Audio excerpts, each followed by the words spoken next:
चौधुरीपारा बिम्बर library दिनै 50थि जोनोम सान फालिदों। बाक्सा सालबारि महकुमा बेन्दोंनि सिमला पुलिस थानानि सिङाव थानाय चौधुरीपारा गामियाव गामिनिनो रायजोफ्रा गावसोर गामिनिनो लाइब्रेरी अदेबानि चौधुरीपारा बिम्बर लाइब्रेरीनि 50थि जोनोम सान फालिदों। मख'नो गोनांदि दिनैनि जोनोम सान फालिनाया फुंबिलिनि बिम्बर लाइब्रेरी एबा आफादनि फिरफिला बिरहोनायजों जागायनानै बानजाय आफादनि गाहाय मावख' बेखेवनायजों मेहेरगोनाङै जानानै थाङो। फोरमायनो गोनांदि बिम्बर लाइब्रेरीनि 50थि जोनोम सानखौनो माखासे जाहोननि थाखाय बोहैथि बोसोरनि डिसेम्बर दाननि 23 आरो 24 खालाराव गाजा गोमजायै साननैनि मेहेरगोनां हाबाफारिजों खुंफुंनो थियारि खालामदों। बे हाबाफारियावनो गामिनि बयबो रायजोफोरनि नुजाथिनाय अदेबानि खुंफुं आफादनि बोसोनगिरि एबा सालबारि जिल्ला बर' थुनलाइ आफादनि नेहाथारि बिक्रम बसुमतारी, कक्लाबारि जौसिन गेजेर फरायसालिमानि बारग' फोरोंगिरि मदन चन्द्र कसारी, कक्लाबारि बिसिडिसिनि मासिगिरि रुपटन सरगयारि बिथांमोनहा गिबियावनो फुंबिलिनि बयनिसिमबो गोजोन हामलायनाय जासिग्रोबाय।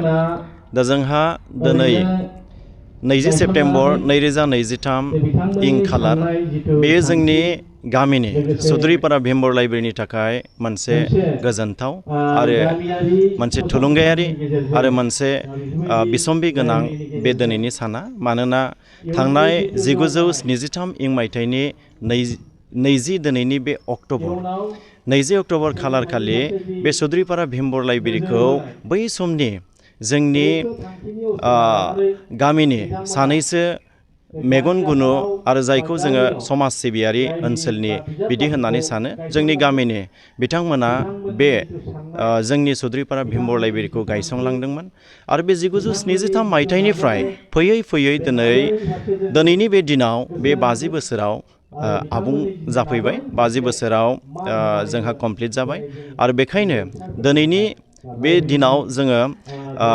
आफादनि जे बिम्बर लाइब्रेरीनि बे जोनोम सानजों लोगोसेनो बायदि हाबाफारि दिनै मावफुंदों। दा बेयाव फिरफिला बिरहोनाय आरो मुंख्लं बा रुंसारि बिथांमोननि मुङै गोसोम फिरफिला दुखुनि बे फिरफिला बिरहोनाय आरो जोंहा माने जाय रुंसारि बिथांमोन मुंख्लं जालांनाय बिथांमोननि मुङै गोसोखांनानै जोङो बिबार बावनाय हाबाफारि बेखौ मावफुंनाय जादों। जोंनि बे बिम्बर लाइब्रेरीनि थांखि आरो नोजोरा गुबैयै जुदि बुंनो थाङोब्ला बै समाव जाय बिथांमोना दानानै बे फसंदोंमोन बा दादोंमोन बे समावनो बिथांमोना बे थांखिखौ नोजोर होदोंमोन। बे जाहैबाय जे जोङो सोलोंथाइ बिथिङाव गिबियाव जोङो नोजोर होग्रोनांगौ आरो सोलोंथाइ बिथिङाव दावगायोब्लाथाय अब्लासो जों सुबुं सम्पद हिसाबै सिनायथि मोननो हागोन। दा बेखायनो उन्दै उन्दै फंबाय बिनानाव एबा लाइमोन बे गासैखौबो सरजाबनानै बे लाइब्रेरियाव जों सोलोंथाइनि बिथिंखौ होनो थाखाय एबा सोलोंथाइ फारसे गोसो थुलुंगा मोननो थाखाय बे नोजोरखौ बोनाय जादोंमोन। बेजों लोगोसेनो खालि सोलोंथाइ बिथिङावल' थाब्ला जाया, जोङो गुबुन गुबुन बिथिङावबो जों दावगानो नांगोन। बेखायनो गेलेनाय आयदा आरो हारिमु आयदा बे मोननै आयदाखौबो लाफानानै जुथायै बे जोंनि मावथांखि एबा जोंनि कनस्टिटिउसन बे बिम्बर लाइब्रेरीनि बेखौ बिथांमोना दानानै गालांदोंमोन आरो बेबायदियैनो दिनैसिमहालागै बिथांमोना दानानै गालांनाय बै कनस्टिटिउसन बायदियैनो दिनैबो जोंनि इयुन जोलैया दिनैनि बे माने लाइमोनफ्रा दिनै लाइब्रेरीखौ दैदेनगासिनो दङ। बे लाइब्रेरीयाव जोंहा माने बिजाब फरायनायनि थाखाय खाबु दङ। मानो होनबा बै समाव दानानै गालांनाय समनिफ्रायनो जोंहा लाइब्रेरीयाव बिजाब मेनटेन खालामनाय मोनसे लाइब्रेरीनि जिथु ट्रेन्जेक्सन बुक बेबो सोलियो। लाइब्रेरियान सासे लानानै जोङो प्रत्येक सप्तानि सनिबार आरो रबिबार बे साननैखौ फरायनो थाखाय आरो कालसारनि थाखाय हारिमुनि थाखाय दामनाय देनाय आरो गेलेनायनि थाखाय माखासे आगजु जोंहा बेयाव दोनथुमनाय दङ। बेबायदियै जोङो सप्ताफ्रोमबो सनिबार आरो रबिबार सानखौ लानानै बिदि बाहायबोगासिनो दं, खाबु होबोगासिनो दङ। खोनानो मोनदों जे सनाथि मायथाइनो फैबाय थानाय समाव गेदेर मोनसे सेलिब्रेसन खालामखांबाय दं। औ, जोंहा फैगौ डिसेम्बर दाननि 23 आरो 24 खालाराव सनाथि मायथाइ फोरबो फालिनो थाखाय जों थांखि लादों।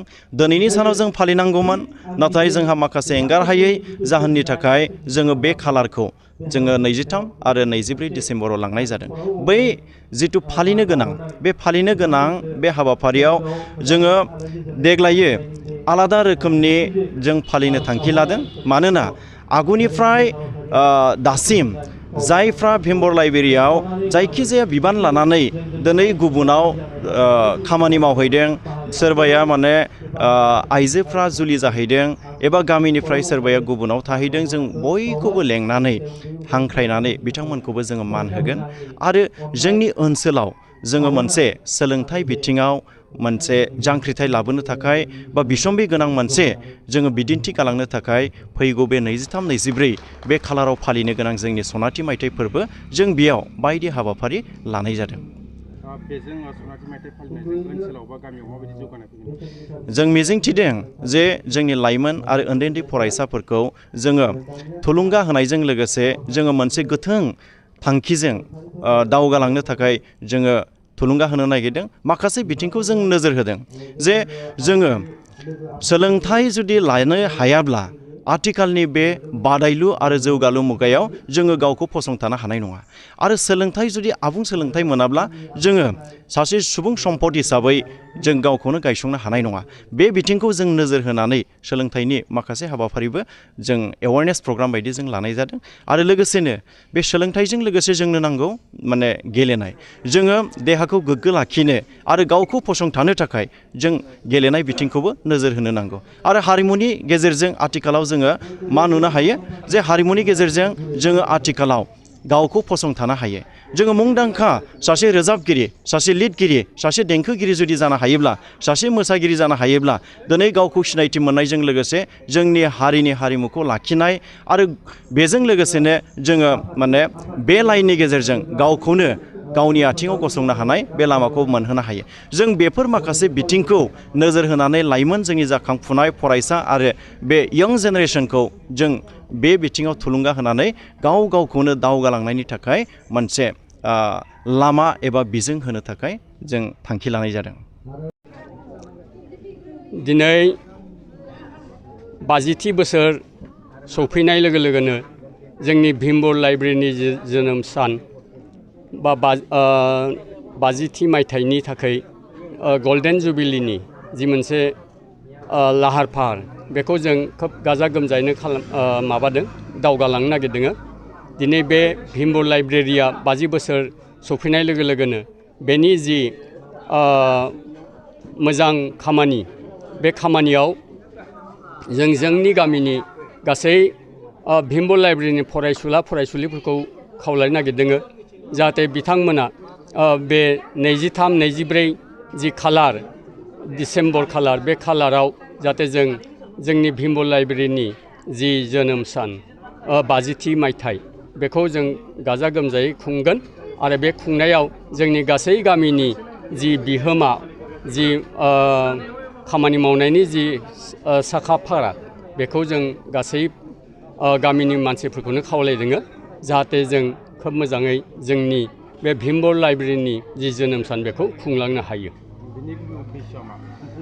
भिमबर लाइब्रेरिनि गुबै थांखियानो जाबाय जे भिमबर लाइब्रेरि मुङै जों बे लाइब्रेरिखौ फसंदोंमोन। बेनि थांखियानो जाबाय उथिबोनाय इयुन जोलैफोरखौ जाहाथे जोबोद गोरों गोरा खालामनानै इन्जिनियार, डाक्टर, गेदेर गेदेर अफिसार बेबायदिहाय जाहाथे जों बे भिमबर लाइब्रेरिनि गेजेरजों जों दानो हायो। आरो जोंनि भिमबर लाइब्रेरिनि बेन्दोङाव थानाय जि फरायसाफोर, बिथांमोना जाहाथे माबानानै गोसो उत्सा जानानै जाहाथे गाव गावनि जि सोलोंथाइ, बे सोलोंथाइखौ माबानो हायो, बेखौ जों थांखि दोङो। आरो भिमबर लाइब्रेरिनि उद्देश्यआनो जाबाय जे बेवहाय लाइब्रेरिनि गेजेरजों बायदि बायदि गेदेमा सुबुंफोरनि जिउ खौरांफोरखौ फरायनानै गावनि जिउखौ जाहाथे दानो हायो, बेखौ जों बे भिमबर लाइब्रेरिखौ गायसननो लानाय जादों। बे गल्डेन जुबिलि फालिनायजों माबायदि जौगानाय बा माबायदि सोलायनाय फैगोन? गल्डेन जुबिलिनि गेजेरजों जों 23-24 खालार, बेनिनो 24 खालाराव जों गेदेमा सुबुंफोरखौ बिबुंथि होनायनि थाखाय लाबोदों बे बिबुंथिनि गेजेरजों जाहाथे जोंनि फरायसुलिफोरा बेफोर बाथ्राखौ खोनासंनानै इयुनाव जाहाथे गावनि जिउखौ दानो हायो गाव जाहाथे सासे सिटिजेन नोगोरारि जानो हायो बेखौ थुलुंगा मोन्थों होननानै जों जोंनि बे गल्डेन जुबिलि 50थि बोसोरनि गल्डेन जुबिलि बेखौ जों फसंनो लादों। दुर्गा फुजानि धामाका दखना डिजाइन दखना फालांगिरि खालामग्रा बिथांमोननि थाखाय अदालगुरि सहरनि रयेल बड' फेशन हाबा लानानै फैदों फुजानि गोदान डिजाइननि दखना गेमस्रि गाननाय दखना मिथि गाननाय दखना थाइलेण्ड दखनानि धामाका दखनानि डिजाइन दखना फालांगिरिफोरनि थाखाय अदालगुरि रयेल बड' दखना गलायाव मोननो हागोन नोंथांमोना गेमस्रि गाननाय दखना मिथि गाननाय दखना सिखिरि दखना आर'नाइ दखना आरो थाइलेण्ड दखनाखौ हलसेल रेटआव बर'नि हारिमुआरि गाननाय जोमनायफोरखौ दखना फालांगिरिफोरनि थाखाय बयनिख्रुइबो खमसिन बेसेनाव मोननो हागोन अदालगुरिनि रयेल बड' फेशन हाबाव बायदि रोखोमनि दखना नोंथाङा दखनानि फालांगि खालामनोब्लाबो रयेल बड' हाबाव गासैबो दखनाखौ हलसेल रेटआव मोननो हागोन खम बेसेनावनो लांनानै फालांगिबो खालामनो हागोन रयेल बड' गलायाव थांनाय फैनायनिबो जेबो उसुबिदा गैया रयेल बड' हाब दखना गलानि थंआनो जाबाय अदालगुरि रेल स्टेशननि साखाथियावनो सोरबाफोर दुर्गा फुजानि अफारखौ खाबु लानानै दखना फालांगि खालामनोब्ला 9957383083 जानबुं नङाव खौरां लानो हागोन।